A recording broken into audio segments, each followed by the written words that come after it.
Hello मेरे प्यारे दोस्तों, कैसे आप सभी लोग। मैं लालजीत यादव आप सभी का कीर्तमान एकेडमी पर स्वागत करता हूं। और जरा एनर्जी जोश आज कुछ ज़्यादा ही माय डियर स्टूडेंट्स, आप सामने सही देख पा रहे हो। पेट अब बस मैथ, रीजनिंग, ग्राफ, तालिका, हिंदी, जीएस। आज मैं अपनी पूरी टीम के साथ आया हूं मेरे प्यारे दोस्तों। तो जिसका था इंतजार वो घड़ी आ गई। किसका इंतजार था कि बस पेट वाले अपने एग्जामिनेशन की डेट दे दें और हम और आप लोहा गर्म अंतिम वार चोट करें। इस चोट की तैयारी को आप अपना अंतिम रूप दीजिए। इस बार आर या पार पेट पास होने का एक सपना हमने देखा था आपके साथ मिलके 95% से ज़्यादा। तो माय डियर स्टूडेंट्स, याद रखना कि आपकी ज़िंदगी का सबसे महत्वपूर्ण घड़ी आने वाली। पेट अगर आप सबसे शानदार तरीके से कर पाए तो सिलेक्शन भी आपका बिल्कुल सुनिश्चित है। तो बिना देर के बगैर आज मैं पूरे के पूरे सेगमेंट पर एक एक करके मैं खुद और अपनी टीम के साथ में आपके साथ में डिस्कस करूंगा। आप सारे लोगों से एक ही रिक्वेस्ट है कि आप मेरे साथ इन 100 सवालों में कितने सवाल सही कर पा रहे हो। आप में से प्रत्येक विद्यार्थी एक एक प्रश्न का ये रिप्लाई करेगा। कमेंट बॉक्स में मैं आप सभी का कमेंट चेक करूंगा कि कितने आपके बन पा रहे हैं। चिंता करने की कोई जरूरत नहीं है। अब आगे का हम क्या करेंगे आपके लिए, खास तौर पे सबसे ज़्यादा डिमांड जो मेरे पास थी कि मैथ, ग्राफ, तालिका, रीजनिंग और हिंदी दिया जाए। तो आगे हम इस बात का भी ध्यान रखें, लेकिन आज पूरे के पूरे 100 क्वेश्चन पर बहुत ही शानदार प्रश्नों का कलेक्शन है। कई सवाल आपको इसमें से स्वयं परीक्षा में डायरेक्ट देखने को मिल सकते हैं। तो देर किस बात की, आइए आज के सेगमेंट की शुरुआत करेंगे।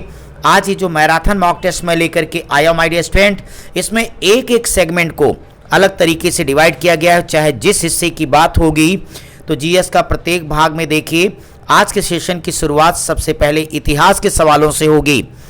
तो इतिहास से संदर्भित आपके पास जितने क्वेश्चन है, जीएस वाला हिस्सा आपके साथ पूजा मैम आ रही हैं, तो आप पूजा मैम के साथ अपना जीएस का हिस्सा डिस्कस करिए। और मैं लालजीत यादव आपसे भी आपके रीजनिंग वाले हिस्से में, ग्राफ वाले में, तालिका वाले में मिलूंगा और मिलकर धूम मचाएंगे। मैराथन के नाम पर जरा वीडियो को फटाक से लाइक करिए, कमेंट और शेयर करिए। अपने उन दोस्तों को कहिए सेंटर की दूरी छोड़ें, परीक्षा से नाता जोड़ें। चलिए शुरुआत करते हैं। लीजिए मैम, आप चलिए क्लास की शुरुआत करिए शानदार तरीके से। चलिए भाई एक बार जोरदार तरीके से लोग वीडियो ओके, चलिए मैं शुरू करती हूँ आप लोगों के लिए जीएस का सेक्शन। तो चलिए देखते हूँ। पहला प्रश्न आपके सामने रहा है, सोने का सिक्का सर्वप्रथम भारत में जिसके शासनकाल में शुरू हुआ। तो ये रहा आपका प्रश्न। इसके चारों विकल्प है कुषाण पहला, दूसरा ग्रीक, तीसरा है शक, चौथा है पार्सियन। तो इसका सही आंसर होगा ग्रीक, विकल्प दूसरा होगा उत्तर इसका। अगला प्रश्न है, मंदिर निर्माण कला में विमान शैली का प्रचलन किसके शासन काल में हुआ। मौर्य वंश में, या चोल वंश में, या गुप्त वंश में, या राष्ट्रकूट वंश में। तो इसका सही आंसर होगा चोल वंश में, विकल्प दूसरा सही होगा आंसर इसका। अगला प्रश्न आपके सामने है, किसने सिखों में एकता लाई एवं पंजाब में राज्य स्थापित किया था। तो इसमें चारों विकल्प दिए हैं। तो गुरु नानक, या रणजीत सिंह ने, या गुरु गोविंद सिंह ने, या तेग बहादुर ने। तो इसमें सही आंसर इसका है रणजीत सिंह ने, विकल्प दूसरा उत्तर इसका होगा। अगला प्रश्न आपके सामने है, इक्ता प्रथा निम्नलिखित में से किसके समय प्रचलित थी। तो इसमें चारों विकल्प दिए हैं, दिल्ली सल्तनत के समय, या मुगलों के समय, या चालुक्यों के समय, या विजयनगर साम्राज्य के समय। तो इसका सही आंसर होगा दिल्ली सल्तनत के समय, विकल्प पहला प्रश्न आंसर सही होगा इसका। अगला प्रश्न आपके सामने, क्लीमेंट इटली की घोषणा ने संसद में इनमें से किसकी उद्घोषणा की। तो इसमें चारों विकल्प में देखते हैं, भारतीयों को सीमित मतदान अधिकार, या फिर कैबिनेट मिशन की रचना, या फिर ब्रिटेन का भारत छोड़ने का निर्णय, या इनमें से कोई नहीं। तो इसका सही आंसर होगा ब्रिटेन का भारत छोड़ने का निर्णय, विकल्प तीसरा उत्तर इसका होगा। अगला प्रश्न है, आजाद हिंद फौज के संस्थापक कौन थे। सरदार भगत सिंह, या चंद्रशेखर आजाद, या सुभाष चंद्र बोस, या मोतीलाल नेहरू। तो इसका सही आंसर होगा सुभाष चंद्र बोस, विकल्प तीसरा उत्तर होगा इसका। अगला प्रश्न आपके सामने है, सांप्रदायिक निर्वाचन वर्ग भारत में पहली बार किस वर्ष में आरंभ किया गया था। 1919, या 1935, या 1906, या 1909। इसका सही आंसर होगा 1909, चौथा आंसर इसका सही है। अगला प्रश्न है, ऑल इंडिया मुस्लिम लीग की स्थापना किसने की थी? इसे चारों विकल्प में देखते हैं, मौलाना आज़ाद अली या मोहम्मद अली जिन्ना या आगा खान या हकीम अजमल खान। तो इसका सही आंसर होगा आगा खान, विकल्प तीसरा उत्तर इसका सही है। अगला प्रश्न है, कांग्रेस ने भारत छोड़ो आंदोलन का प्रस्ताव किस वर्ष पारित किया? इसमें देखते हैं 1940 में या फिर 1938 में या फिर 1946 में या फिर 1942 में। तो इसका सही उत्तर होगा 1942 में, चौथा विकल्प सही है। अगला प्रश्न है, महात्मा गांधी जनवरी 1915 में डॉट डॉट में भारत वापस लौटे। इसमें विकल्प में देखें दक्षिण अफ्रीका या इंग्लैंड या यूएसए या रूस। तो इसका सही विकल्प उत्तर होगा दक्षिण अफ्रीका, विकल्प 1। अगला प्रश्न है, निम्नलिखित में से किस धातु का भूपर्पटी में सर्वाधिक बाहुल्य है? तो इसका सही आंसर होगा एल्युमिनियम, और विकल्प तीसरा सही उत्तर इसका आंसर होगा। अगला है, वायुमंडल की निम्नतम परत कहलाती है समताप मंडल या क्षोभ मंडल या आयन मंडल या बहिर्मंडल। तो वायुमंडल की निम्नतम परत कहलाती है क्षोभ मंडल, विकल्प दूसरा उत्तर होगा इसका। अगला प्रश्न है, गोदावरी नदी बहती है महाराष्ट्र एवं आंध्र प्रदेश में से या फिर महाराष्ट्र उड़ीसा एवं आंध्र प्रदेश में से या फिर महाराष्ट्र कर्नाटक एवं आंध्र प्रदेश में से या फिर महाराष्ट्र कर्नाटक उड़ीसा एवं आंध्र प्रदेश में से। तो इसका सही आंसर होगा विकल्प 4, महाराष्ट्र कर्नाटक उड़ीसा एवं आंध्र प्रदेश से। अगला प्रश्न आपके सामने है, भारत में हिमालय की सबसे ऊंची चोटी किस राज्य में स्थित है? तो भारत में हिमालय की सबसे ऊंची चोटी उत्तर प्रदेश में या फिर कश्मीर में या सिक्किम में या हिमाचल प्रदेश में। तो इसका सही आंसर है सिक्किम में, तीसरा विकल्प इसका सही होगा उत्तर। अगला प्रश्न है आपके सामने, निम्नलिखित में से किस राज्य में हट्टी सोने की खान स्थित है? महाराष्ट्र में है या फिर पश्चिम बंगाल में है या उड़ीसा में है या कर्नाटक में है? तो इसका सही आंसर होगा कर्नाटक में है, चौथा आंसर सही है इसका। अगला प्रश्न आपके सामने है, योजना अवकाश किसके बाद घोषित किया गया? प्रथम पंचवर्षीय योजना के बाद या द्वितीय पंचवर्षीय योजना के बाद या तृतीय पंचवर्षीय योजना के बाद या फिर चौथी पंचवर्षीय योजना के बाद? तो सही आंसर इसका होगा तृतीय पंचवर्षीय योजना के बाद, तो तीसरा आंसर इसका सही है। अगला प्रश्न है, भारत सरकार की प्रथम पंचवर्षीय योजना किस पर आधारित थी? इसमें चारों विकल्प देखते हैं, लियोन टिफ का इनपुट आउटपुट यानी निवेश बहिर्वेश मॉडल पर या फिर हेराल्ड डोमर मॉडल पर या फिर महान लोबिस का 2 सेक्टर मॉडल पर या फिर महान लोबिस का 4 सेक्टर मॉडल पर। तो इसका सही आंसर होगा हेराल्ड डोमर मॉडल पर, दूसरा आंसर सही है इसका। अगला प्रश्न है, निम्नलिखित में से कौन सा एक दीनदयाल उपाध्याय ग्रामीण कौशल योजना का उद्देश्य नहीं है? तो इसका चारों विकल्प देखते हैं, ग्रामीण युवाओं को शामिल कर ट्रेनिंग देना या फिर स्थानीय व्यवसाय शुरू करने के लिए वित्तीय सहायता देना या फिर केवल बीपीएल और अनुसूचित जाति अनुसूचित जनजाति वर्ग के लिए रोजगार प्रदान करना या फिर कौशल प्रशिक्षण कार्यक्रम के माध्यम से रोजगार निर्माण करना। इसका सही आंसर होगा स्थानीय व्यवसाय शुरू करने के लिए वित्तीय सहायता देना, दूसरा आंसर इसका सही होगा। अगला प्रश्न आपके सामने है, चुंगी क्या है? टैक्स है या फिर टैक्स कलेक्शन सेंटर है या फिर टैक्स प्रोसेसिंग सेंटर है या टैक्स इंफॉर्मेशन सेंटर है? तो चुंगी है टैक्स, विकल्प पहला उत्तर सही होगा इसका। अगला प्रश्न है आपके सामने, भारत में मौद्रिक नीति किसके द्वारा बनाई जाती है? वित्त मंत्रालय द्वारा या फिर आरबीआई द्वारा या एसबीआई द्वारा या सीएलबी द्वारा? तो मौद्रिक नीति बनाई जाती है आरबीआई द्वारा, विकल्प दूसरा सही उत्तर होगा इसका। अगला प्रश्न आपके सामने है, राज्य में उपराष्ट्रपति शासन से तात्पर्य राज्य में किसके शासन से है? तो विकल्प में देखते हैं सीधे राष्ट्रपति के, या फिर कार्यकारी सरकार के, या फिर राष्ट्रपति द्वारा मनोनीत मुख्यमंत्री के, या फिर राज्य के राज्यपाल के। तो इसका सही आंसर होगा राज्य के राज्यपाल के। तो चौथा आंसर सही है इसका। अगला प्रश्न देखते हैं, संघ सरकार द्वारा प्राप्त सभी राजस्व ऋण वसूली किस निधि में आता है?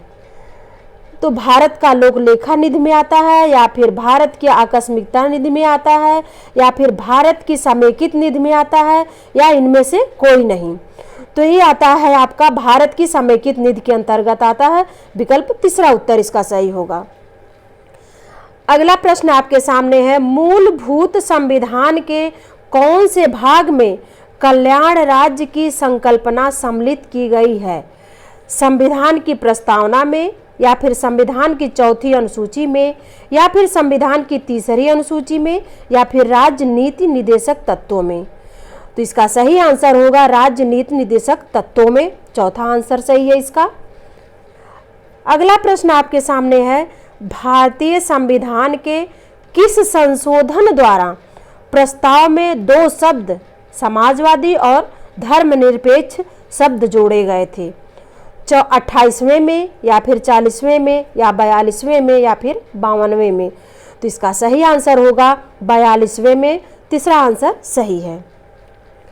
अगला प्रश्न है, राजस्थान पहला राज्य है जिसने स्थानीय स्वशासन प्रारंभ किया, या फिर मंडल प्रणाली प्रारंभ की, या फिर चेयरपर्सन के लिए प्रत्यक्ष निर्वाचन शुरू किया, या फिर चेयरपर्सन का अप्रत्यक्ष निर्वाचन शुरू किया?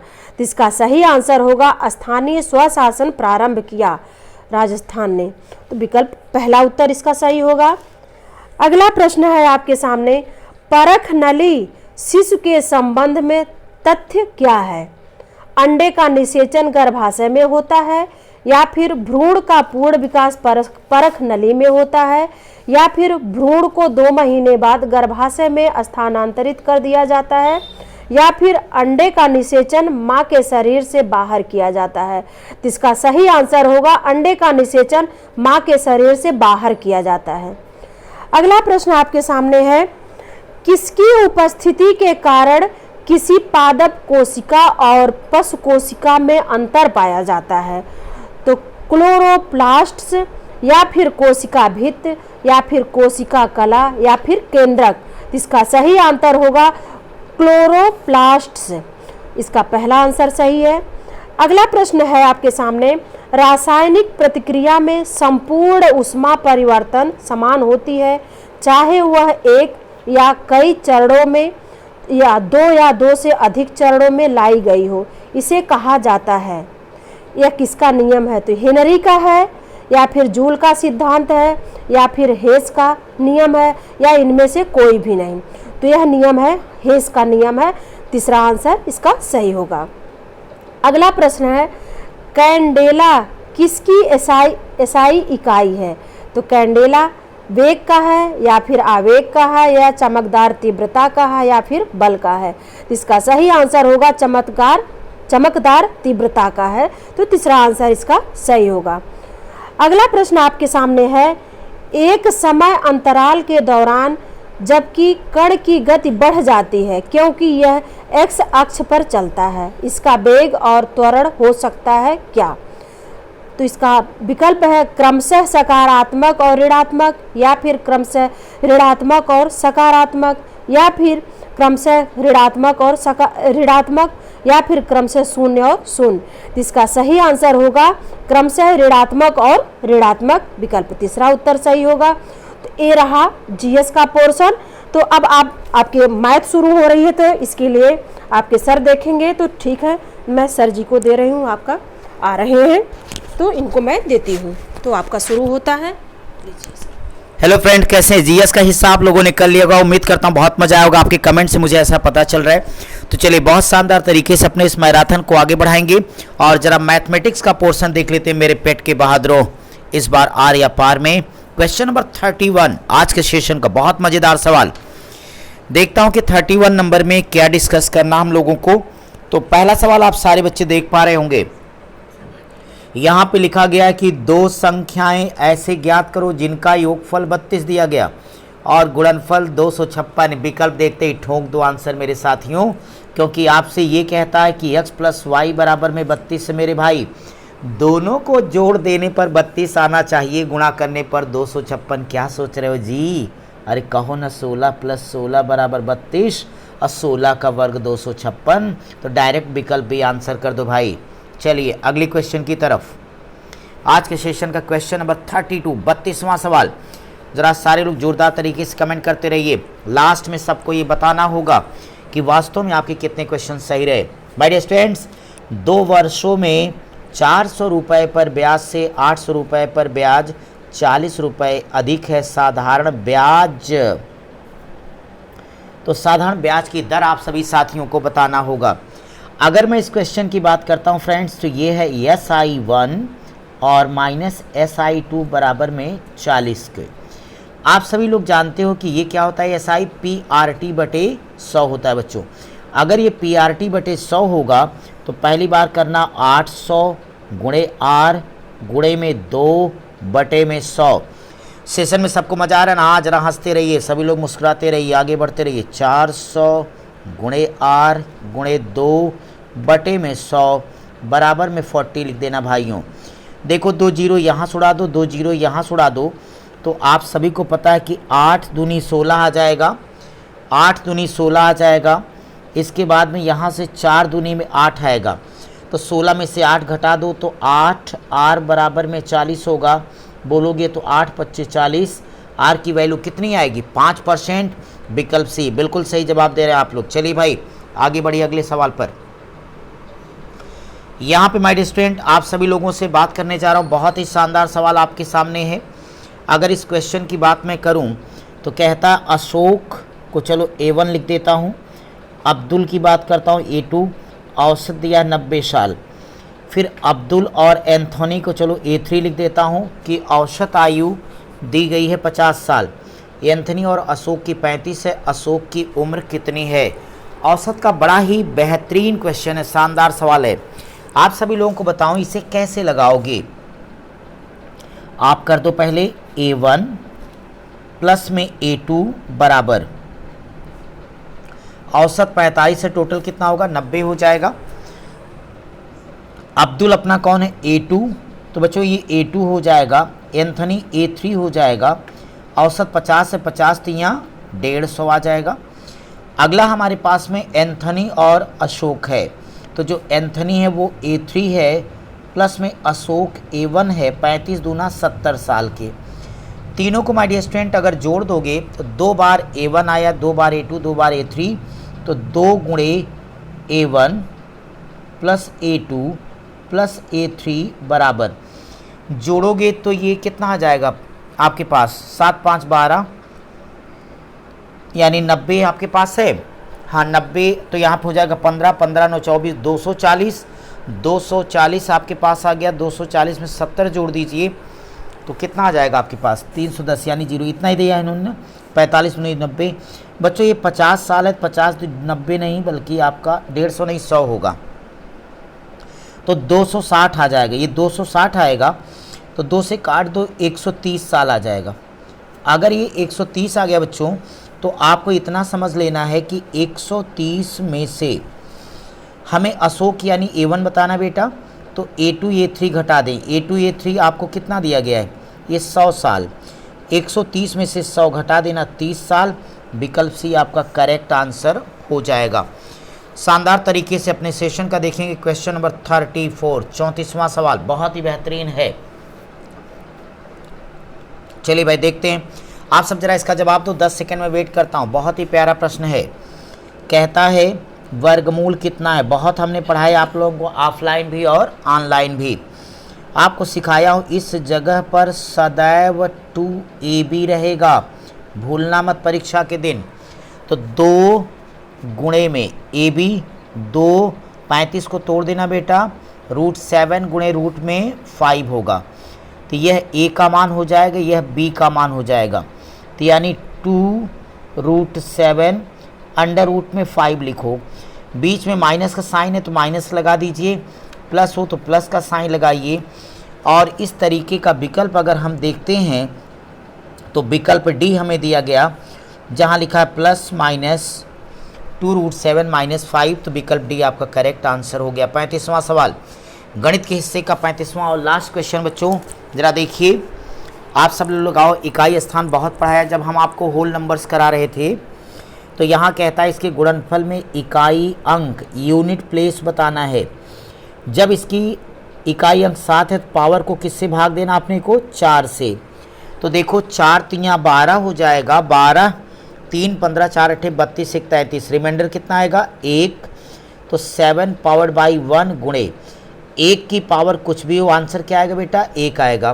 तो 7 एकन्नम 7, सो आपका करेक्ट आंसर क्या हो जाएगा 7 हो जाएगा। चलिए भाई अब हम अगले सेगमेंट की तरफ बढ़ेंगे। अगला सेगमेंट अगर हम बात करेंगे आप सभी लोगों से, तो अगला सेगमेंट में फिर आपके पास में आ गया सामान्य हिंदी का। चलिए सामान्य हिंदी की जर्नी एक बार फिर से आप पूजा मैम के साथ शुरू करिए। एंजॉय करते हुए क्लास में आगे बढ़े, लीजिए मैम।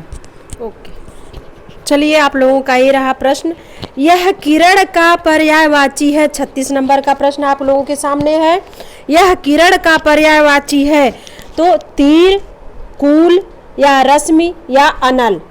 तो इसका सही आंसर होगा रश्मि, विकल्प तीसरा उत्तर सही होगा इसका। अगला देखते हैं, निम्नलिखित प्रश्न में संधि पहचानिए। निम्नलिखित प्रश्न में अशुद्ध शब्द पहचानिए।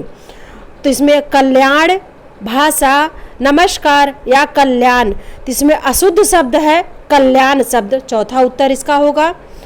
अगला है निर्देश, निम्नलिखित प्रश्नों में संधि पहचानिए।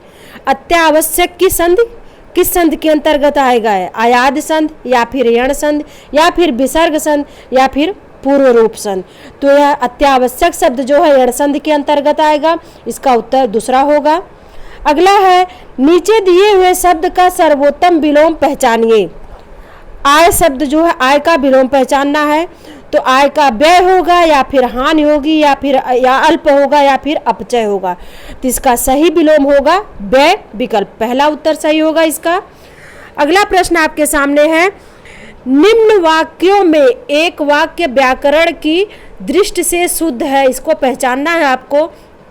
तो पहला एक विकल्प है, गर्मी की उमस होने के बाद वर्षा शुरू होने को हुई। दूसरा है, यदि हमें जीवन में कुछ प्राप्त करना है तो पुरुषार्थ को अपने जीवन का लक्ष्य बनाना चाहिए। अगला है, विश्वनाथ अपने परिवारियों के साथ किसी महानगर में एक छोटे तंग मकान में रहता है। या फिर कई वर्षों से निर्मला के मन में तीर्थ यात्राओं की बड़ी लालसा थी। तो इसका सही उत्तर होगा, यदि हमें जीवन में कुछ प्राप्त करना है तो पुरुषार्थ को अपने जीवन का लक्ष्य बनाना चाहिए, इसका आंसर दूसरा सही होगा। तो चलिए अब आपकी सामान्य अंग्रेजी शुरू हो रही है, तो लीजिए इनके साथ डिस्कस कीजिए। So now we are going to proceed with the English section of our mock test. Here we begin with the first question. In the following question, each sentence has 4 parts marked P, Q, R and S.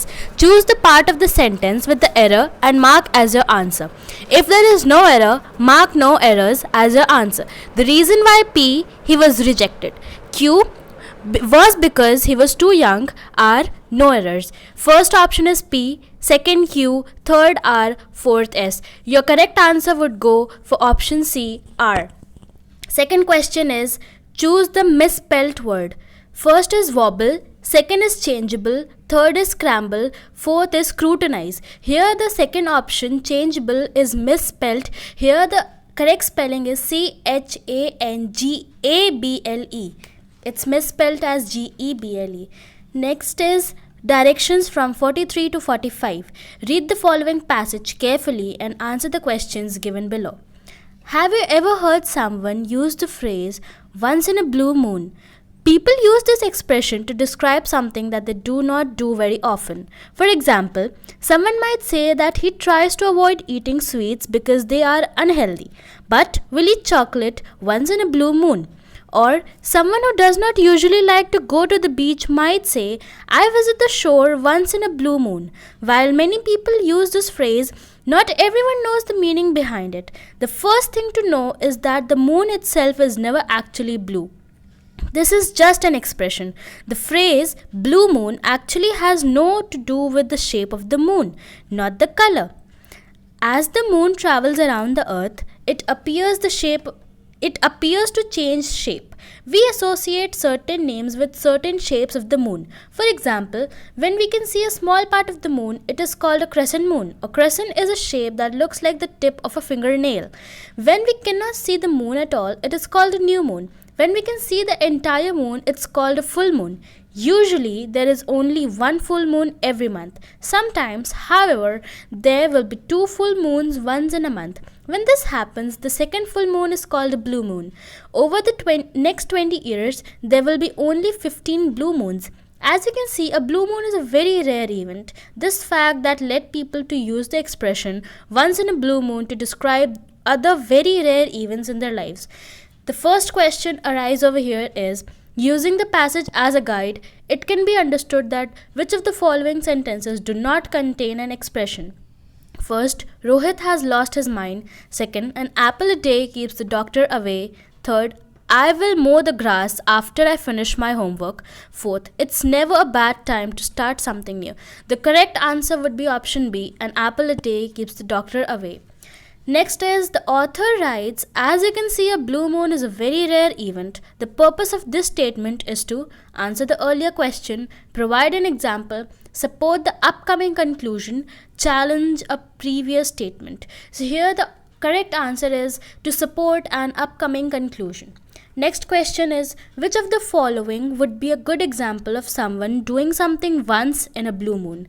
First, Arushi likes to go to the mountains every weekend. Arushi goes to the mountains once in a blue moon. Second is, Akhil rarely remembers to take out the trash. Akhil takes the trash once in a blue moon. Next is, Shailu hates to wash the dishes. Nevertheless, she does it every day. Shailu washes the dishes once in a blue moon. Next is, Khushi sometimes forgets to do his homework. Khushi forgets to do his homework once in a blue moon. The correct option will be, Akhil rarely remembers to take out the trash. Akhil takes out the trash once in a blue moon. Now the next section would be continued by Sir. Thank you my dear students. अब हम अपने अगले segment की तरफ बढ़ रहे हैं और यहाँ पर आपने देखा कि अब आगे आपके पास रीजनिंग का सेगमेंट है और उम्मीद करता हूँ कि आप सारे लोग बहुत अच्छे से एंजॉय कर पा रहे हो इस क्लास को और शानदार तरीके से सभी लोग आगे बढ़ते रहिए। कमेंट करके हमें ज़रूर बताते रहिए कि आपको सारे क्वेश्चन करने में कोई दिक्कत तो नहीं आ रही सभी लोगों को। चलिए भाई, अब जरा आप सारे लोग रीजनिंग वाले हिस्से पर आ जाइए और देखते हैं कि रीजनिंग के कौन कौन से बेहतरीन क्वेश्चंस मैं आपके लिए लेकर आया हूं। पहला मैं सवाल आप सबको दिखाऊंगा। सबसे पहले आप लोगों को 10 सेकंड का टाइम देता हूं। शाबाश मेरे सूरवीरों, आज इतिहास रच देना है आपको। तो सबसे पहले आप लोग क्वेश्चन नंबर 46 देखिए, आपके सामने लिखा है, पढ़िए, फिर हम मिल करके इस क्वेश्चन को आराम से सॉल्व करेंगे। मैं वेट कर रहा हूं, जल्दी फटाफट कमेंट कीजिए फास्ट। शाबाश मेरे शेरों, आगे बढ़ते रहना आप लोगों को। यहां पे मैं बताऊं, ब्लड रिलेशन का यानी रिश्ता का एक जोरदार सवाल आपके सामने है। रिश्ता हमने बहुत पढ़ा है आप लोगों को। तो देखो, ये सारे मीन्स इन्होंने दे रखा, किसका क्या मतलब है। हम लोगों से जो क्वेश्चन पूछा बच्चों वो ये है कि ए फिर @b, चलिए जल्दी आंसर करिए, $C, फिर हैश के बाद में डी, फिर परसेंट लिखा गया है के, फिर डॉलर है एच। अब आप यहाँ रिलेशन की बात करोगे तो अगर आप देखें यहाँ पे क्या लिखा गया, A@B। तो अगर A@B को हम ढूंढेंगे तो A@B कहाँ पर है भाई। ये पहला तो डॉलर हो गया, दूसरा हैश हो गया, तो ये है A@B। तो P@Q का मतलब PQ का पति है, तो यानी ये B का पति कौन हो गया, A हो गया। बढ़िया। फिर आगे देखो, अब $C, डॉलर कहाँ भाई, पहला है, तो यानी PQ की माँ है, तो यानी BC की क्या हो जाएगी, माँ हो जाएगी। चलिए करते रहिए सारे लोग। फिर हरैश वाला ध्यान से देखो, PQ का पिता है, यानी CD का क्या होगा, पिता हो जाएगा। फिर आप देखो परसेंट का साइन लगा, पी परसेंट क्यू का मतलब पी क्यू की बेटी है, यानी के की बेटी कौन हो गई, डी हो गई। बहुत बढ़िया, ऐसे जोरदार तरीके से आंसर सारे लोग देते रहिए। वीडियो को जल्दी से लाइक कर देना भाई अगर कोई बच गया है। तो आप सभी लोगों को अगला हिस्सा क्या बचा है, डॉलर। तो कहता है पी डॉलर क्यू का मतलब पी क्यू की माँ है, यानी के की, यानी क्या हो जाएगा, के एच की माँ हो गई। अब एक बड़ा प्यारा सा रिश्ता आपके सामने बनकर के आया। अगर इस सवाल के बारे में देखें तो एच की बेटी कौन हो गई, के का पिता कौन हो गया, यहाँ पे देखिए ये डी का पिता सी की माता क्या हो जाएगी, एम, और ये यस बी है, ठीक है। और इसके बाद में ए उसका पति है। अब इतना जान लेने के बाद आपको पता चल गया कि ए और एच के बीच में जो रिश्ता बना है दादा और पोती, तो नो डाउट ये क्या हो जाएगा, उसका दादा हो जाएगा। करेक्ट आंसर आपका ए हो जाएगा। हम आपके लिए अगले क्वेश्चन के बारे में बात करने वाले हैं। यहाँ पे स्टूडेंट कहता है कि एक तस्वीर में एक व्यक्ति की तरफ, तो एक तस्वीर, चलो कोई व्यक्ति है और ये तस्वीर में कोई एक फ़ोटो रखी गई है, कोई बात नहीं, उसकी बहन के पिता, तो कहता है कि इसकी बहन के पिता की एकमात्र बेटी मेरी बेटी है। अब इसमें बताने की आवश्यकता नहीं प्रिय विद्यार्थियों, आप सभी को पता है कि इस सवाल में इसका क्या हो जाएगा, बेटा हो जाएगा। आराम से सेंटेंस को तोड़िए, क्योंकि व्यक्ति के बहन के पिता की इकलौती पुत्री का अर्थ ही है कि वह व्यक्ति की क्या होगी, बहन होगी। तो व्यक्ति की बहन के लिए क्या हो जाएगा, इकलौती पुत्री, तो वह व्यक्ति क्या हो जाएगा, पांडिकृष का बेटा हो जाएगा। तो नो डाउट इसका आंसर करेक्ट क्या होगा, बेटा होगा। चलिए भाई अगले क्वेश्चन की तरफ सब लोग बढ़िए। अगर अगला क्वेश्चन हम देखें तो बहुत ही प्यारा प्रश्न आप लोगों के पास आ गया। रीजनिंग का एक डीएस है। कहता है नीचे दिए गए कथन में फर्स्ट और सेकंड आपके पास हैं। आपको बताना है कि कौन सा सूचना प्रश्न का उत्तर देने के लिए पर्याप्त है या नहीं, सिर्फ इतना तय करना बच्चों। एक दिए गए महीने की 15वीं तिथि को कौन सा दिन होगा, तो किसी महीने की 15 तारीख को कौन सा दिन होगा, इसके लिए पहला कहता है महीने का अंतिम दिन शुक्रवार, इससे कुछ भी स्पष्ट नहीं, यानी कोई फायदा नहीं हुआ।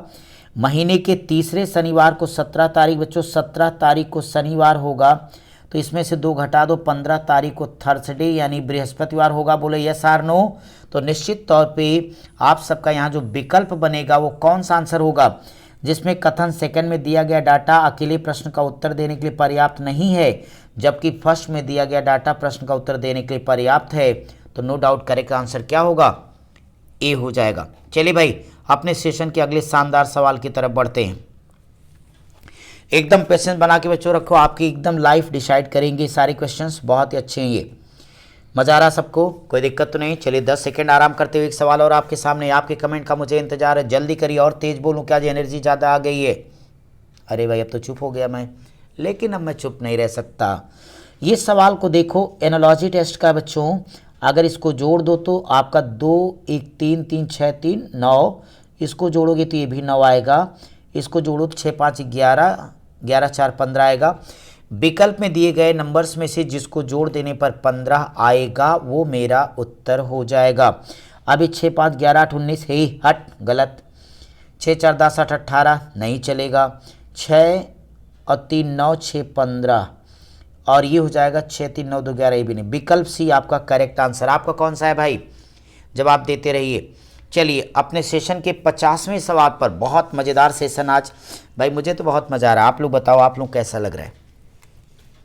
अब अगर यहाँ पे हम बात करेंगे आपसे, तो आगे आप लोगों को एक बात समझ लेनी पड़ेगी कि सबसे पहले अगर हम बात करेंगे आपसे कि अगर एक निश्चित कोड भाषा में TEATHING है, जिसका डिकोड है CUQGEKBR, आपको आंसर सैटरडे का देना बच्चों। पहले तो सेट करो, बहुत मस्त क्वेश्चन। देखो तो टी, आराम से लगाओ, जल्दी जल्दी जवाब दो, आराम से लेकिन जल्दी। फिर है THING। अब इसका डिकोड देखिएगा ना, इन्होंने 2 अक्षरों को लेके डिकोड किया। तो यहाँ पे ई का मान 5, 5 के बदले क्या लिखा गया, C। इसका मतलब है कि यहाँ पे इन्होंने घटा दिया कितना, -2, और T के बदले में आप चेक करिएगा तो U लिखा गया, तो निश्चित तौर पे यहाँ पे 1 बढ़ा दिया। ऐसे हम लोगों को चेक करना है तो आप यहीं चेक करते चलिए, आंसर मैच होता चला जाएगा, पूरा लगाना भी नहीं पड़ेगा। तो सबसे पहले अगर हम 1 में से 3 को दो घटा देंगे तो नो डाउट हमारा पीछे से y मिलेगा, और यस में 1 जोड़ेंगे तो 20 आएगा, YT। अब इतना पता है जिस विकल्प में YT ना हो कभी उत्तर नहीं होगा। तो देखो हमारा पहला कैंसिल हो गया, साथ ही साथ दूसरा T से शुरू हो रहा है, ये भी कैंसिल हो गया बच्चों। अब 2 बचा, 2 क्या यार पूरा लग गया, क्योंकि लास्ट वाले में TY लिखा गया, तो आपका करेक्ट आंसर विकल्प सी हो जाएगा। इसी तरह की गैपिंग यहाँ 2-2 अक्षरों के बीच में सबके की गई थी, लगाने की जरूरत नहीं। पेट में आप इस टेक्नोलॉजी का पूरा प्रयोग करना, जहां आंसर मैच करे आप छोड़ते हुए आगे बढ़ते चले जाएंगे। माय डियर स्टूडेंट्स, अब हम आपके लिए एक नए सेगमेंट करंट अफेयर्स की तरफ आ रहे हैं। तो करंट अफेयर्स के बारे में अगर हम बात करेंगे तो बहुत अच्छे अच्छे क्वेश्चन आप सब लोगों के लिए है, लेकिन मैं चाहता हूं कि करंट अफेयर्स को भी मैं आप सभी लोगों के साथ में दे दूं और ज़रा इसको डिस्कस करेंगे आपके साथ। फिर से एक बार पूजा मैम आपके सामने होंगी। चलिए भाई, इन सवालों का आप करंट अफेयर्स उनके साथ करते हुए आराम से आंसर देते जाइए। आप लोगों ने बहुत तैयारी की है, शाबाश। चलिए मैं शुरू करती हूँ। भारत और किस देश के विशेष बलों के बीच हाल ही में हिमाचल प्रदेश में वज्र प्रहार अभ्यास का आयोजन किया गया? अमेरिका में, या फिर नेपाल में, या फिर चीन में, या फिर रूस में? तो इसका सही आंसर होगा ए, अमेरिका में। अगला प्रश्न है, रामगुंडम में 100 मेगावाट की क्षमता वाला भारत का सबसे बड़ा तैरता हुआ सौर ऊर्जा संयंत्र स्थापित किया जाएगा। यह किस राज्य में स्थित है? यह आंध्र प्रदेश में है, या फिर तमिलनाडु में है, या फिर तेलंगाना में है, या फिर कर्नाटक में है? तो इसका सही आंसर है तेलंगाना में है, तो विकल्प सी उत्तर होगा इसका। इसी तरह अगला प्रश्न है, RCEP की पुष्टि करने वाला पहला देश कौन बना? इंडोनेशिया, मलेशिया, सिंगापुर या ताइवान? तो इसका देश बना है सिंगापुर, विकल्प सी उत्तर होगा इसका। सॉरी।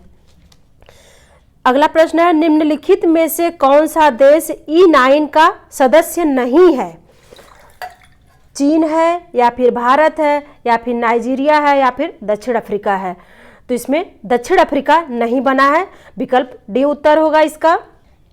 अगला प्रश्न है, किस बैंक ने HPCL को branded credit card UNICR carbon या कार्ड लॉन्च किया?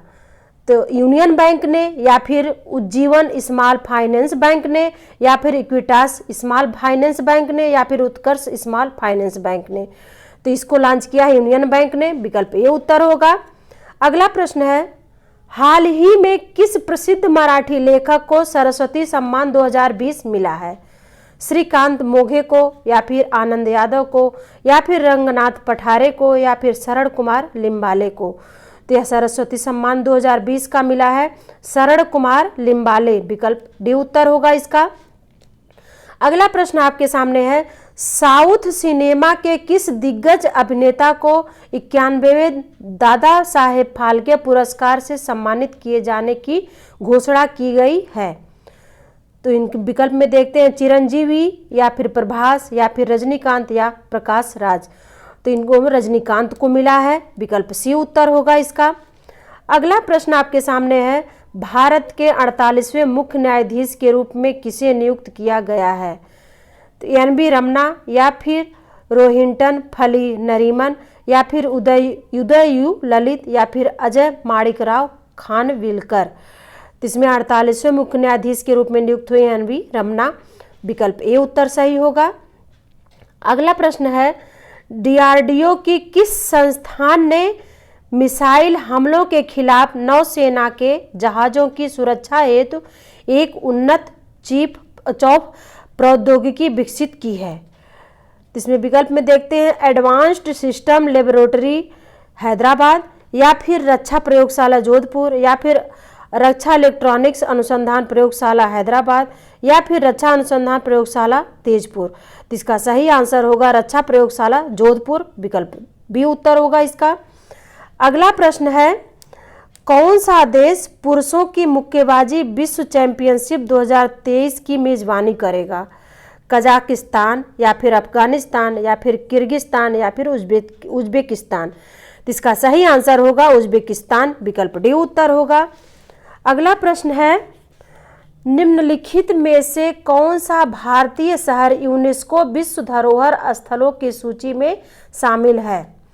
अहमदाबाद या हैदराबाद या मुर्शिदाबाद या फिर श्रीनगर? तो इसका सही आंसर है अहमदाबाद, विकल्प ए उत्तर सही होगा इसका। अगला प्रश्न आप लोगों के सामने है, एडविन लुटियस और हर्बर्ट बेकर दो आर्किटेक्ट हैं जिन्हें डाट शहर का डिजाइन तैयार करने का श्रेय दिया जाता है। तो किस शहर का डिजाइन किए हैं? इलाहाबाद यानी प्रयागराज, या फिर चंडीगढ़, या फिर रायपुर, या फिर नई दिल्ली? तो इनको मिला है नई दिल्ली शहर का, तो विकल्प डी उत्तर होगा। अगला प्रश्न आप लोगों के सामने है, हेमिस त्यू त्योहार इनमें से किसकी जयंती के रूप में मनाया जाता है? तो विकल्प में देखते हैं, दलाई लामा, गौतम बुद्ध, या फिर गुरु पद्म संभव, या फिर आदि शंकराचार्य के उपलक्ष्य में? तो ये मनाया जाता है गुरु पद्म संभव के उपलक्ष्य में, विकल्प सी उत्तर होगा इसका। अगला प्रश्न है, बसंत का त्योहार अली आई लिगांग किस राज्य से संबंधित है? यह सिक्किम से है, या फिर उड़ीसा से है, या फिर असम से है, या फिर बिहार से है? तो यह संबंधित है असम से, विकल्प सी उत्तर होगा। अगला प्रश्न है, पंचायती राज संरचना में कितने स्तर होते हैं? 3, 4, 5, 2? ते होते हैं पंचायती राज संरचना में 3 स्तर होते हैं, विकल्प ए उत्तर इसका सही होगा। अगला प्रश्न आप लोगों के सामने है, लेसल पतु किस भारतीय राज्य का लोक नृत्य है?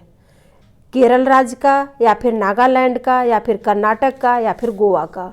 तो यह नागालैंड का लोक नृत्य है, विकल्प बी उत्तर होगा इसका सही। अगला प्रश्न आपके सामने है, निम्नलिखित में से किस राज्य में पूर्वजों की पूजा से संबंधित त्योहार मी दम मी फी मनाया जाता है? देखते हैं विकल्प में, उड़ीसा में, या फिर छत्तीसगढ़ में, या फिर मध्य प्रदेश में, या फिर असम में? तो यह त्योहार असम में मनाया जाता है, विकल्प डी उत्तर होगा इसका। अगला प्रश्न है, the free voice on democracy culture and the nation इस पुस्तक के लेखक कौन हैं? रवीश कुमार, अर्नव गोस्वामी, बरखा दत्त, या राहुल कंबल? इस पुस्तक के लेखक है रवीश कुमार, विकल्प ए उत्तर सही होगा। अगला प्रश्न आप लोगों के सामने है, भारत के सर्वोच्च साहित्यिक पुरस्कारों में से ज्ञानपीठ पुरस्कार की शुरुआत किस वर्ष की गई थी? 1972 में, या फिर 1961 में, या फिर 1957 में, या फिर 1969 में? तो ये शुरू किया गया है 1961 में, इसका सही आंसर होगा विकल्प बी। अगला प्रश्न आप लोगों के सामने है, भारत में कितने नाभिकीय विद्युत संयंत्र मौजूद हैं? तो इसमें 7 है, या फिर 9 है, या फिर 11 है, या फिर 13? तो इसमें 7 मौजूद हैं, विकल्प ए उत्तर होगा। तो फिर आगे चलिए अगला भाग देखते हैं अपठित हिंदी गद्यांश का। तो चलिए हम शुरू करते हैं अपठित हिंदी गद्यांश। तो पहले इसको पढ़ लेते हैं। आदर्श विद्यार्थी का कर्तव्य है कि वह अपने रहन सहन का स्तर साधारण रखे। उसे ना तो फैशन की ओर ध्यान देना चाहिए और ना ही शरीर की सजावट में लगा रहना चाहिए, क्योंकि ये बातें विद्यार्थी जीवन को नष्ट कर देती हैं, यहाँ तक कि उसके भावी जीवन को भी कलुषित कर देती हैं। विद्यार्थी को उच्च विचार रखने चाहिए जिससे उसका मन पवित्र हो। शरीर पूर्णतः स्वस्थ रहेगा तब संसार का कोई ऐसा कार्य नहीं रहेगा जिसे वह कर ना सके। आदर्श विद्यार्थी के यह परम आवश्यक है कि वह विद्यालय के प्रत्येक कार्य में भाग ले, इसमें उसमें आगे बढ़ने की प्रेरणा और निर्भयता आती है। चलिए प्रश्न को देखते हैं। निम्न में आदर्श विद्यार्थी के कर्तव्य हैं कौन से? रहन सहन साधारण रखना, या फिर फैशन की ओर ध्यान नहीं देना, या फिर उपर्युक्त दोनों, या फिर उपर्युक्त में से कोई नहीं। तो इसका सही आंसर होगा उपर्युक्त दोनों, पहला और दूसरा, मतलब तीसरा आंसर इसका सही होगा सी। अगला प्रश्न है, विद्यार्थी को उच्च विचार क्यों रखने चाहिए? मन पवित्र रहता है इससे, या फिर शरीर स्वस्थ रहता है, या उपर्युक्त दोनों, या उपर्युक्त में से कोई नहीं? तो इसका सही आंसर विकल्प सी होगा, उपर्युक्त दोनों। अगला प्रश्न है, विद्यार्थी के लिए क्या आवश्यक है? फैशन करना, कम पढ़ना, गाना गाना, या फिर विद्यालय की प्रत्येक गतिविधियों में हिस्सा लेना? तो इसका सही आंसर होगा विद्यालय की प्रत्येक गतिविधियों में हिस्सा लेना, विकल्प डी उत्तर होगा इसका। अगला प्रश्न आप लोगों के सामने है, विद्यार्थियों को आगे बढ़ने की प्रेरणा एवं निर्भयता कहाँ से आती है? विद्यालय से, या घर से, या मित्रों से, या छवि गृह से? तो यह प्रेरणा हमको विद्यालय से मिलती है, तो विकल्प ए उत्तर इसका सही होगा। अगला प्रश्न आप लोगों के सामने है, गद्यांश का उपयुक्त शीर्षक क्या होगा? सादा जीवन उच्च विचार, या फिर विद्यार्थी जीवन, या फिर अच्छे विद्यार्थी के गुण, या फिर विद्यार्थी का कर्तव्य? तो इसका सही आंसर होगा विद्यार्थी का कर्तव्य, विकल्प डी उत्तर होगा। अगला है देखिए अपठित गद्यांश। तो पहले मैं इसको देख लेती हूँ, इसके बाद प्रश्नों की तरफ चलती हूँ। तो चलिए देखते हैं। समय बहुत मूल्यवान है, समय किसी के लिए रुकता नहीं है। संसार में वह व्यक्ति सफलता प्राप्त करता है जो समय का सही उपयोग करता है। विद्यार्थियों को गृह कार्य दिया जाता है। कुछ विद्यार्थी नित्य का कार्य पूरा कर लेते हैं, कुछ आराम से और अगले दिन करते हैं, कुछ अपना समय बेकार की बातें बनाने में बिताते हैं, गृह कार्य पर ध्यान नहीं देते। इसका परिणाम होता है कि वे शिक्षा में पिछड़ जाते हैं, परीक्षा में उत्तीर्ण नहीं हो पाते हैं, नित्य अपना काम पूरा करने वाले उत्तीर्ण होते हैं। अतः समय के सदुपयोग का महत्व समझो और समय का सही उपयोग करो, सफलता तुम्हारे कदम चूमेगी। तो आइए इसके प्रश्नों को देखते हैं। ये रहा प्रश्न आपके सामने। कौन किसी के लिए नहीं रुकता? राष्ट्रपति, समय, प्रधानमंत्री, ज्ञान? तो समय जो है किसी के लिए नहीं रुकता, इसका सही आंसर होगा विकल्प बी। अगला प्रश्न आप लोगों के सामने है, समय को बेकार बिताने का क्या नतीजा होता है? अपने कार्य में असफलता पाना, या फिर आराम मिलता है, या फिर सफलता निश्चित है, या फिर उपर्युक्त कोई नहीं? तो इसमें समय को बेकार बिताने का नतीजा होता अपने कार्य में असफलता पाना, विकल्प ए उत्तर इसका सही होगा। अगला प्रश्न आप लोगों के सामने है, समय पर काम पूरा करने वाला विद्यार्थी क्या पाते हैं? असफलता, सफलता, ज्ञान या अनुशासन? समय पर अपना काम पूरा करने वाले विद्यार्थी सफलता पाते हैं, तो इसका सही उत्तर होगा विकल्प बी। अगला प्रश्न आपके सामने है, समय को मूल्यवान क्यों माना जाता है? समय की जीवन में उपयोगिता के कारण, या फिर सफलता का आधार होने के कारण, या फिर उपर्युक्त दोनों, या उपर्युक्त कोई नहीं? तो इसका सही उत्तर होगा विकल्प सी, उपर्युक्त दोनों। अगला प्रश्न आप लोगों के सामने है, गद्यांश का सर्वाधिक उपर्युक्त शीर्षक चुनिए। इस गद्यांश का उपर्युक्त शीर्षक क्या होगा? समय का सदुपयोग, या फिर समय का महत्व, या फिर समय सफलता का आधार, या फिर समय और सफलता? तो इस गद्यांश का उपर्युक्त शीर्षक होगा समय का सदुपयोग, विकल्प ए उत्तर सही होगा। तो ये रहा अपठित हिंदी गद्यांश का प्रश्न और उत्तर। तो अब आप ग्राफ की व्याख्या विश्लेषण सर से करिए। तो चलिए आप सर को मैं देती हूँ, तो लीजिए सर आप अपना। चलिए हेलो फ्रेंड्स, आप सारे लोग चलिए आगे कंटिन्यू करिए मेरे साथ ग्राफ और तालिका को। प्रिय विद्यार्थियों, आपको एक चीज़ कमेंट बॉक्स में और बता देनी है कि आगे हम आपके लिए चाहते हैं कि मैथ, ग्राफ, तालिका, रीजनिंग और हिंदी को लेके आना। अगर आप सब चाहते हो कि जीएस को भी हम आगे कंटिन्यू करवा दें, तो आप कमेंट बॉक्स में ज़रूर बताइए कि पूरा मॉक टेस्ट आपको चाहिए या फिर केवल मैथ, ग्राफ, तालिका, रीजनिंग और हिंदी की। तो जैसी आपकी इच्छा होगी, हम चाहते हैं आगे 10 से 12 दिन नॉन स्टॉप ये पूरा का पूरा मॉक टेस्ट आप कर लें, जिससे इस बार आप सबसे शानदार सफलता अर्जित करके आएँ। तो आइए हम अपने अगले सेशन पर बढ़ते हैं। चूँकि इस समय आपका समय बहुत कीमती है, तो किसी प्रकार की हम बातचीत बिल्कुल नहीं करना चाहते। हम चाहते हैं कि एक एक सवाल आपके साथ फटाफट डिस्कस किया जाए। 81 से 85 नंबर वाले सेशन के लिए आप देखिए, आपके सामने बहुत ही प्यारा सा ग्राफ का प्रश्न पड़ा हुआ है, जिसमें कहते हैं कि दंड आरेख, बिल्कुल सीरियस हो, क्लास को आगे बढ़ाते रहेंगे, आप भी जोरदार तरीके से लगे रहिए। XYZ रेलवेज का वित्तीय विवरण की बात की गई है। आलेख को पढ़ के आप सभी बच्चों को उत्तर देने हैं।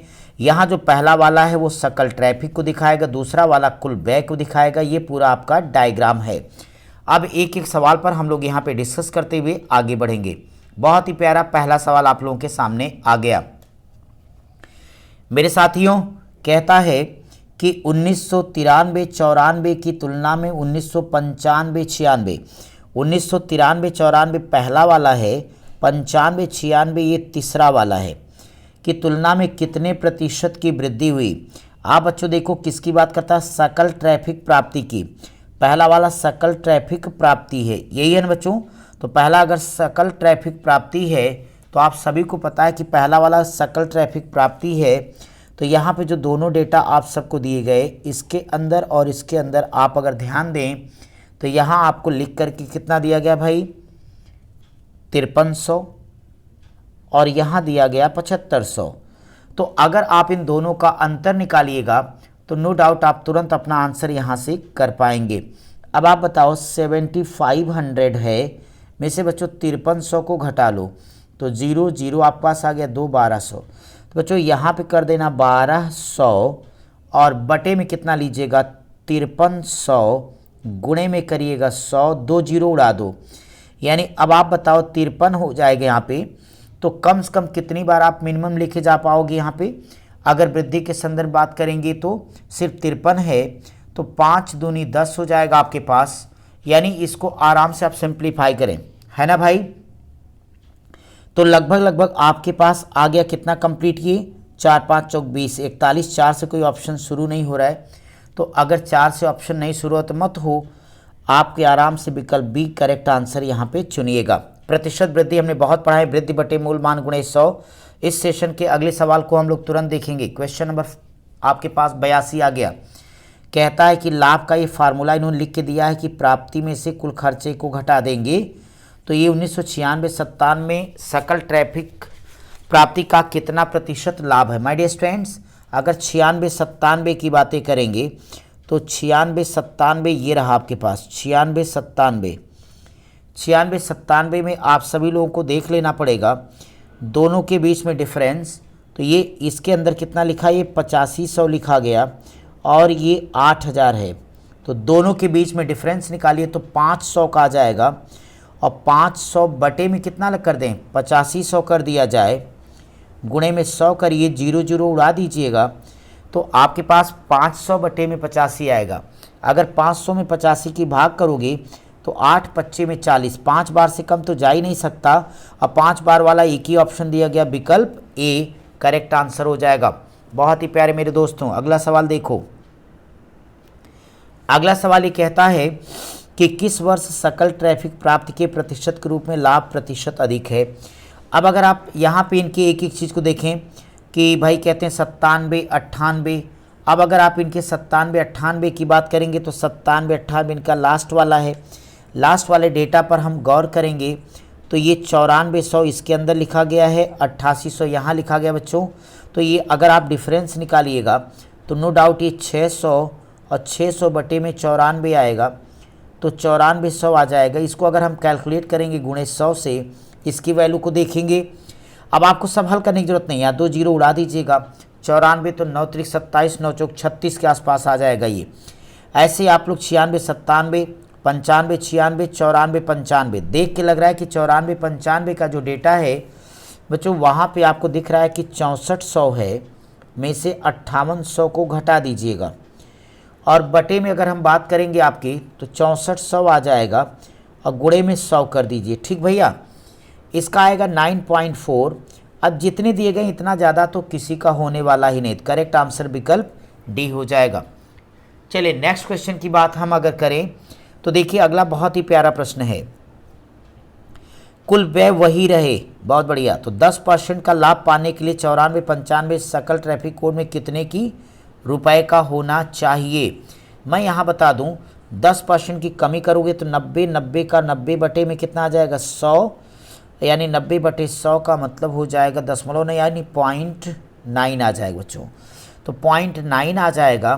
तो आपको कुछ नहीं करना है, इन्होंने किसकी बात की तो आप अपने क्वेश्चन के अकॉर्डिंग सीधे क्या करिए 5800 को भाग दीजिएगा 0.9 से, तो 9 छक 54, 6 से शुरू होना एकमात्र विकल्प सी है।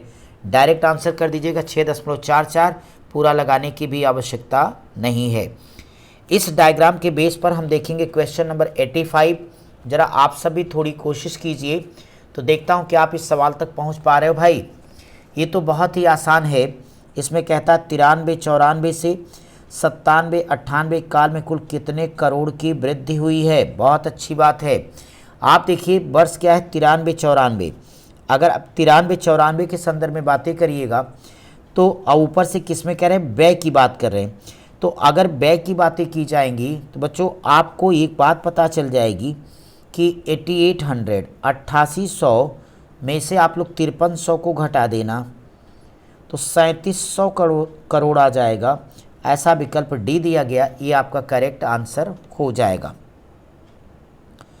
आज के सेशन का अगला सवाल एक पाई चार्ट से जुड़ा हुआ है। डायरेक्ट पाई चार्ट तो दिया नहीं, बट 2-4 क्वेश्चन मैं सोच रहा हूँ करा दूँ, तो अगर आ भी गया तो आप बहुत अच्छे से उत्तर दे पाएंगे। देखेंगे एक परिवार द्वारा पाई चार्ट में 2001 में विभिन्न मदों पर हुए व्यय और बचत को दिखाया गया। अब आपको उत्तर देना है। यहाँ सारा डेटा प्रतिशत में दिखा दिया गया है। चलिए भाई इसके बेस पर देखेंगे क्वेश्चन नंबर 1 आपका क्या होने वाला है। अगर माय डियर स्टूडेंट बात करता हूँ पहले सवाल की, तो देख के लूट लो खुल्लम खुल्ला। सबसे अधिक परिवार का व्यय कहाँ पर है? सबसे ज़्यादा भोजन पर 23%। भोजन को टिक करिए। चलिए अगले सवाल पे बढ़ेंगे। भाई सभी लोग शानदार तरीके से जुड़े रहे, पूरे पेशेंस के साथ मेरे शेरों। फटाफट कमेंट करते रहना, मुझे बताना, कोई दिक्कत तो नहीं। कहता है परिवार की वर्ष में हुई कुल बचत किस व्यय के बराबर। देखो भाई अगर बचत की बात करोगे तो 15% बेटा है, और मकान पर 15%, यानी सी आपका आंसर हो जाएगा। चलिए अगले क्वेश्चन पर आ जा। अपने सेशन का क्वेश्चन नंबर 88 कहता है परिवहन और अन्य मदों पर कुल मिलाकर कितना प्रतिशत व्यय हुआ। परिवहन कहाँ गया? 5% है। अन्य मदों पर कहाँ गया? 20% है। तो 20, 5, 25%। करेक्ट आंसर आपका ऑप्शन ए हो गया। यहाँ पे हम आपसे अगले क्वेश्चन की बात करते हैं। 89 कहता है कुल आय 1 लाख रुपया है, तो शिक्षा पर 1 लाख का शिक्षा पर, अगर शिक्षा पर व्यय के बारे में बात करेंगे तो शिक्षा पर व्यय के बारे में हम बात करते हैं आपसे, तो 12% बच्चों हैं। 1 लाख का 12% अगर निकालोगे तो इसमें शंका की बात नहीं, 12,000 आ जाएगा, और 12,000 विकल्प आपका बी है। तो आपको करेक्ट आंसर चाहिए तो उत्तर यहाँ पे आराम से आता चला जाएगा। चलिए 90 नंबर की क्वेश्चन पे डिस्कस करेंगे हम। तैयार हो सब लोग? बहुत अच्छा, जोश घटना नहीं चाहिए। मैराथन महासंग्राम। देखेंगे अगला सवाल। शाबाश मेरे शेरों, झुकेगा नहीं, झुकेगा नहीं। तो अगर हम झुकने ना की बात करते हैं फ्रेंड्स, तो कुल आय 1 लाख रुपए है। मकान और परिवहन पर कुल अंतर कितने रुपए का है? तो आपको एक बात यहाँ समझ जाएगी कि मकान और परिवहन, मकान कितना है 15%, परिवहन बच्चों 5%, दोनों का अंतर कितना आएगा 10%। हमारा हर विद्यार्थी जानता है 1 लाख का 10% 10,000 होगा, और 10,000 है तो जल्दी से बता दो कि आप कौन सा ऑप्शन चुनोगे। विकल्प डी। चलिए भाई अगला क्वेश्चन के बारे में डिस्कस करेंगे। तालिका से जुड़े हुए प्रश्न आ गए, देर किस बात की। अब यहाँ तालिका दिखाई गई तो टेंशन नहीं, 7 कॉलेजों के बारे में बताया। सीधे पहले सवाल पे आ जाइए। चलिए भाई क्वेश्चन नंबर 91, बहुत मज़ेदार, बहुत शानदार। शाबाश शेरों, लगे रहो। अब यहाँ पे अगर मैं 91 के बारे में आप सभी बच्चों से बात करूँगा तो 91 में कहता है कि क्रियाकलाप 4, तो क्रियाकलाप 4 ये है मेरे भाई के छात्रों की संख्या के परिसर और क्रियाकलाप 3 के छात्रों का औसत। दो बातें बेटा, 4 वाले में परिसर यानी रेंज बताना है, और 3 वालों के औसत का डिफरेंस फाइनली हम लोगों को फाइंड करना। बढ़िया सवाल है। तो अगर मैं क्रियाकलाप 4 के छात्रों का रेंज बता दूं तो रेंज आप सभी बच्चे देख रहे होंगे कि कितना है।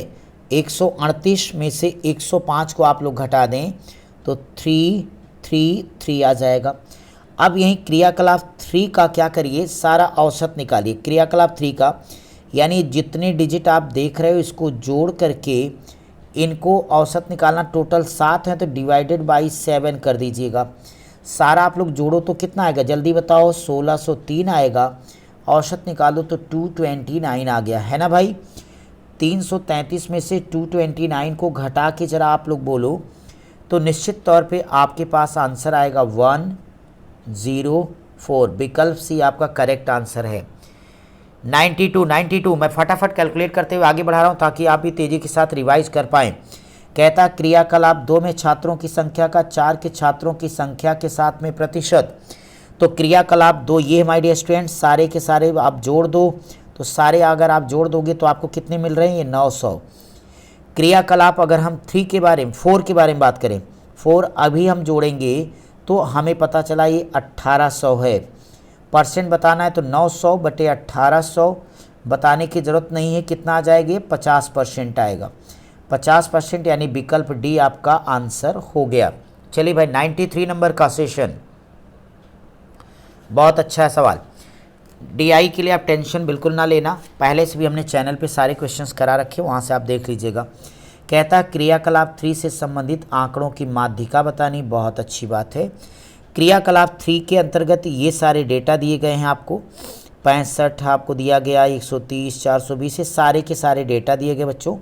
अगर इनको मैं असेंडिंग ऑर्डर या आरोही क्रम में सजा दूं तब मैं इसकी माध्यिका आपको बता पाऊंगा। तो सबसे पहले आना चाहिए 65, फिर सेट करना 75, नहीं सेट करोगे तो माध्यिका गलत हो जाएगी बेटा। फिर यहाँ 130 लिखिएगा, अगला देखते रहिए 153 आ गया, फिर हमारा 220 होगा, इसके बाद में 420 आएगा, अगला 540 हो गया। कितने डिजिट हो गए, 1 2 3 4 5 6 7 हो गए, यानी विषम पद हो गए। तो n बराबर विषम होगा, तो विषम पदों की माध्यिका निकालने का फार्मूला होता है n + 1/2। तो अगर n + 1 है तो 7 में 1 जोड़ना 8/2 बराबर 4वां पद आपका आंसर होगा। चौथा पद गिनो तो 65, 75, 130, 153, यही माय डियर स्टूडेंट्स आपका 153 इसका आंसर हो जाएगा। चलिए भाई क्वेश्चन नंबर 94, 94 का बहुत शानदार सवाल है ये।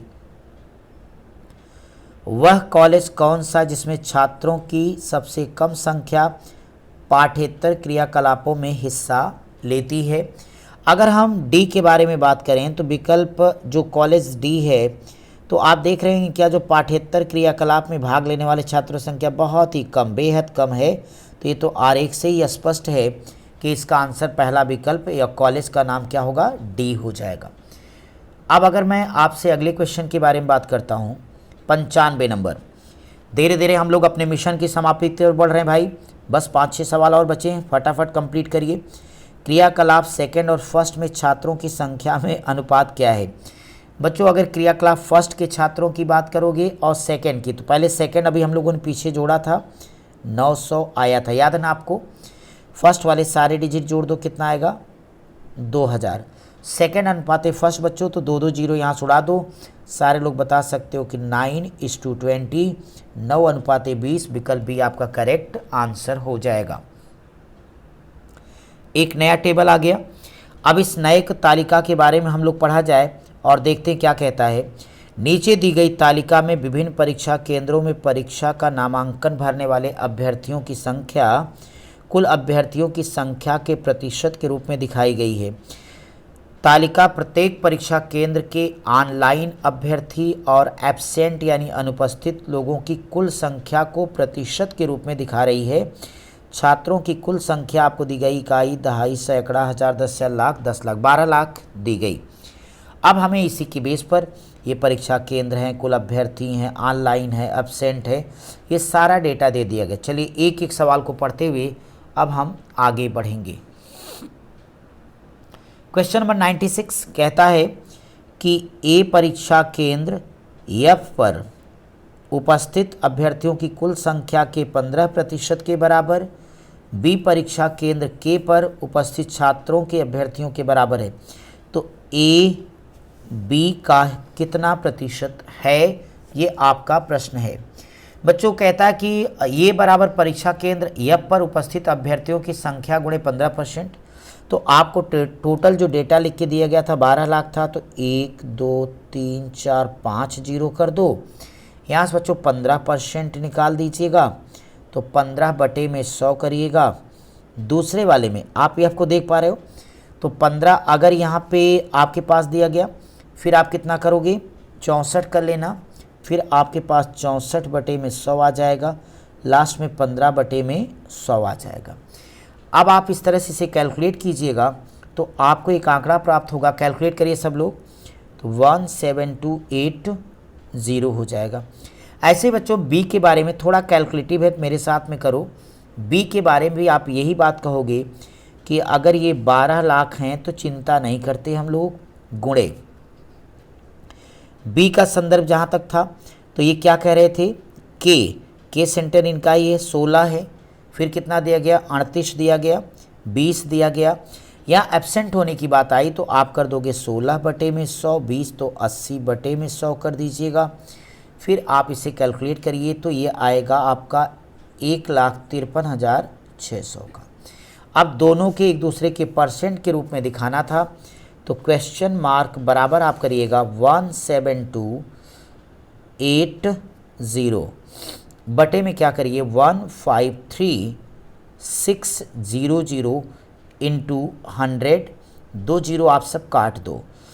अब 1536 में बच्चों इसमें भाग देनी है तो मिनिमम एक यानी 11 बार कोई ऑप्शन नहीं, विकल्प 20 वो आपका करेक्ट आंसर हो जाएगा। चलिए 97 नंबर के क्वेश्चन के बारे में बातचीत करेंगे। 97 एक बहुत ही प्यारा प्रश्न है, कहता है कि परीक्षा केंद्र एच के एफ के कुल ऑफलाइन, ठीक है, तो टोटल अगर अभ्यर्थियों में से बेटा हम ऑनलाइन को घटा देंगे तो ऑफलाइन आ जाएंगे हमारे पास, उपस्थित CJF में उपस्थित छात्रों कुल संख्या से कितने कम है। अब अगर हम एक एक केंद्र को लेंगे, एच के बारे में लेंगे, अगर आप एच को कैलकुलेट करोगे फाइनली तो 1,20,000 दिया गया, उसका एक बार 20%, फिर हम निकाल देंगे 48%, तो ये हमारे पास जो डेटा निकल के आएगा 115200 का हो जाएगा। ऐसे बच्चों परीक्षा का हम क्या करेंगे, के को निकालेंगे जितने इन्होंने कहे हैं, फिर हम लोग परीक्षा केंद्र के को कैलकुलेट कर लिया जाए तो यहाँ फाइनली आप लोग कर लोगे ना 119040 का डेटा आपको मिल जाएगा। इसी प्रकार से परीक्षा केंद्र आप एफ के बारे में जानकारी ले लीजिएगा।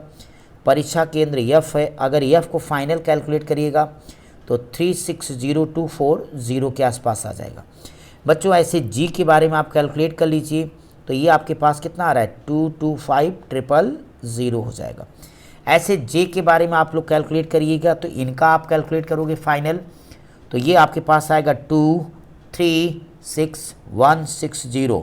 सारा कैलकुलेट करने के बाद इनका योगफल दिया जाए और अगर उस योगफल का अंतर निकालेंगे तो फाइनली बच्चों आप लोग जोड़ लीजिए तो आपको मिलेगा 461160 माइनस, अभी हमने लास्ट जोड़ा 360240। घटा तो सकते हो सारे लोग, तो आप घटाओगे यहाँ से 0 आ जाएगा, 2 आएगा भाई, 9 हो जाएगा, 001। ऐसा ऑप्शन अगर हम देखेंगे तो नो डाउट विकल्प बी मिलेगा, ये रहा करेक्ट आंसर। अपने सेशन की क्वेश्चन नंबर नेक्स्ट पर डिस्कस करने वाले हम लोग। कहता परीक्षा केंद्र एफ, एच, जे और जी से ऑफलाइन अभ्यर्थियों की कुल संख्या कितनी है। माय डियर स्टूडेंट, इसको भी पिछली बार की तरह ही कैलकुलेट कर लेंगे। तो आप सभी को पता है परीक्षा केंद्र एफ की बात की गई है, एच की बात की गई है और जी की बात की गई है। यहाँ पे इनको ऑफलाइन चाहिए तो ऑनलाइन विद्यार्थी आपके सामने पहले से दिए गए हैं। अगर हम कुल विद्यार्थियों की संख्या को कैलकुलेट करेंगे 1,20,000 के सापेक्ष, उसमें से ऑफलाइन और एब्सेंट विद्यार्थियों को हटा देंगे तो हमारे प्रश्न का उत्तर आ जाएगा। और अगर आप इसे कैलकुलेट करके आगे बढ़े तो नो डाउट विकल्प सी आपका सही हो जाएगा। चलिए क्वेश्चन नंबर नेक्स्ट हम देखेंगे 99 नंबर, बहुत अच्छा है, लास्ट तक बने रहे, ये आपकी सफलता की निशानी है कि अब आपको सक्सेस होने से कोई रोक नहीं सकेगा। कहता परीक्षा केंद्र के से कुल उपस्थित अभ्यर्थियों की संख्या परीक्षा केंद्र जे के कुल ऑफलाइन अभ्यर्थियों की संख्या से अनुपात क्या है। तो माय डियर स्टूडेंट, अभी हम लोगों ने पीछे जोड़ा था, सारा कैलकुलेट कर देना तो 153,600 का रेशियो है 155,520 काट पीट लीजिए तो 80:81 विकल्प भी आपका आंसर हो जाएगा। हम अपने सेशन के फाइनली अंतिम सवाल पर आ गए हैं। इस मॉक टेस्ट के मैराथन का अंतिम सवाल आपके सामने है, दिख रहा है आप लोगों को। परीक्षा केंद्र एच और जी को मिलाकर उपस्थित अभ्यर्थियों की कुल संख्या हम सबको फाइंड करनी है। यहाँ पे आप सभी लोग देखें, परीक्षा केंद्र एच के बारे में बात करेंगे बच्चों, वैसे ही हल करेंगे जैसे पीछे हमने किया। तो ये टोटल हमारे पास आएंगे 163200। परीक्षा केंद्र जी के बारे में बच्चों अध्ययन कर लीजिए, तो ये आपके पास आता है 2 2 15 225। अब आगे आप 1 2 3 4 5 0 लगा लीजिएगा, दोनों को जोड़ देना बच्चों। तो नो डाउट जोड़ने के बाद 2 1 3 आएगा, 3 से शुरू होने वाला विकल्प केवल सी है, तो ये आपका हो जाएगा correct answer. My dear student, इसके अलावा आप सभी लोगों को एक बात पता है कि स्पेशली हिंदी और रीजनिंग क्लास भी हम कीर्तिमान एकेडमी ऑफिशियल यूट्यूब चैनल पर कंटिन्यू करवा रहे हैं। तो आप वहां से अपनी जो भी पीछे की तमाम वीडियोस पड़ी हैं आप उनको एक बार देख के लास्ट टाइम में क्विक रिवीजन के लिए सबसे शानदार छोटी छोटी वीडियोज हैं, आप उन्हें देख के अपनी तैयारी को धार दे सकते हैं। आज का ये आपका जो मैराथन मॉक टेस्ट था आप सबको कैसा लगा कमेंट करके हमें ज़रूर बताइएगा, इससे हमारा उत्साह भी बढ़ेगा, आपके लिए कुछ और कर गुजरने की जज्बा और दिल में अरमान तो पहले से ही है। तो ठीक है भाई, हम आपसे आगे मिलेंगे आपके कमेंट बॉक्स के हिसाब से कि आप क्या कुछ करना चाहते हो। तब तक आप सब पढ़ते रहिए, स्वस्थ रहिए, मस्त रहिए। सेंटर चाहे जितनी दूर हो, पास होके आना है। Thank you.